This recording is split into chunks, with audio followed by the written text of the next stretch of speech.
10, 9, 8, 7, 6, 5, 4,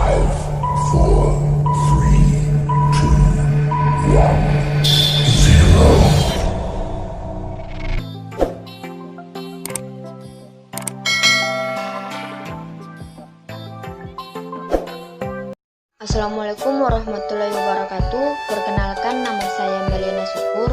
Saya dari Universitas Khairun Ternate, Fakultas Ekonomi dan Bisnis, Prodi Akuntansi, kelas 1B.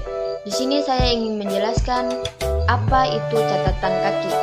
Lebih mempercepat waktu, langsung saja saya masuk di pengertian catatan kaki. Catatan kaki adalah keterangan yang ditambahkan di bagian bawah halaman. Catatan kaki biasanya dicetak dengan huruf yang lebih kecil daripada huruf di teks guna menambahkan rujukan uraian di dalam naskah pokok.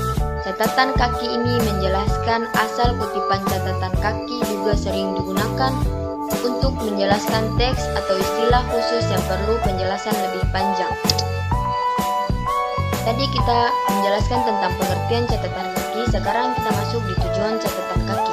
Penulisan catatan kaki dalam sebuah karya ilmiah memiliki beberapa tujuan. Adapun tujuan penulisan catatan kaki sebagai berikut. 1. Menunjukkan dasar, alasan, dan dalil pembuktian dari mana argumen dalam karya ilmiah tersebut disusun.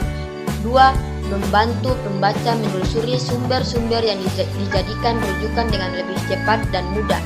3. Menghindari plagiasi dalam bentuk apapun. 4. Menyatakan utang budi dan memberi apresiasi kepada pengarang yang pendapatnya dikutip dalam karya ilmiah. 5. Menyampaikan keterangan tambahan dan memperkuat penjelasan. 6.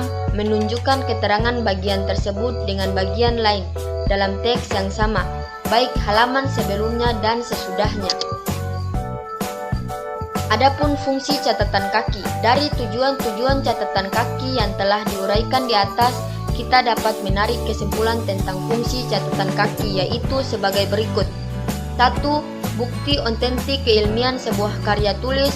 2. Daftar rujukan yang dapat ditelusuri dengan mudah dan cepat. 3. Bentuk apresiasi dan penghargaan kepada para pengarang yang menjadi rujukan. 4. Salah satu alat mencegah atau menghindari plagiasi dalam dunia keilmuan. 5. Daftar keterangan tambahan atau penjelasan agar pembaca lebih memahami sebuah gagasan. 6. Pengingat dan petunjuk untuk mengorganisasikan informasi. Footnote atau catatan kaki diletakkan di margin halaman bawah karya ilmiah. Penulisan rujukan mengikuti kaidah yang akan dicontohkan di dalam bab selanjut artikelnya ini. Untuk lebih memahami cara penulisan catatan kaki, perhatikan contoh sederhana berikut. Contoh penulisan catatan kaki. Penulis Anwar Sani yang berjudul Manajemen Zakat Berbasis Masjid. Diterbitkan di Jakarta Gramedia Pustaka Utama tahun 2010 halaman 123.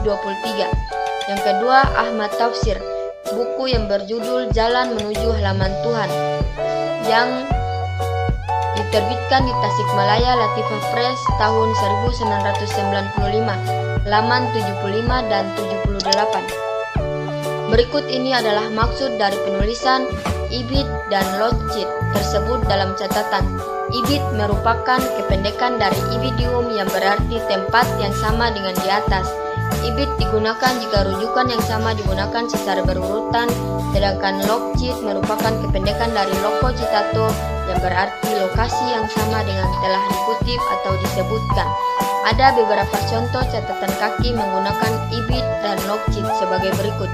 Contoh catatan kaki menggunakan ibid. Penulis Vikram Rashid, buku yang berjudul Pengantar Ilmu Manajemen yang diterbitkan di Jakarta Pustaka Presindo tahun 2010 halaman 10. Kedua, contoh catatan kaki menggunakan lokocit atau loco citato.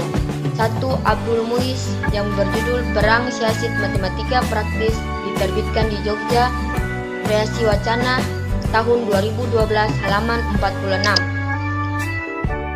Sekian dan terima kasih. Jika ada kata-kata yang salah, saya mohon maaf sebesar-besarnya. Wabillahi taufiq wal hidayah. Wassalamualaikum warahmatullahi wabarakatuh.